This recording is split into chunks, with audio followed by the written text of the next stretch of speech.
లో ఉండొచ్చు, పందెం కోసం పోరాడొచ్చు, కానీ గెలుపొందేవాడు మాత్రము ఒక్కడే. ఈ విషయాన్ని మనకు తెలియాలంటే ముందుగా మనకి ఒక అభ్యాసం కావాలి. ఏంటి ఆ అభ్యాసము, ఆ అనుభవం అంటే ఆ అభ్యాసము శరీరానికి సంబంధించింది కాదు, మన ఆత్మకు సంబంధించిన అభ్యాసము.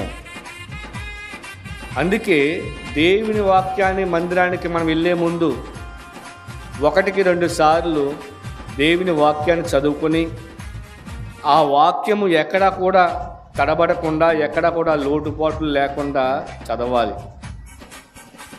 నువ్వు ఏదైనా తప్పు చదివినా పర్లేదు, కానీ బైబిల్ మాత్రం తప్పు చదవకూడదు. ఎందుకంటే బైబిల్ ఎక్కడైతే తప్పు చదివావో అక్కడ శైతాన్ నీలో ఆవరిస్తూ ఉంటుంది. ఒకవేళ అది అర్థం కాకపోతే క్షణం ఆగి దాని ముందుకు వెళ్ళాలి. అందుకే అభ్యాసం కావాలి.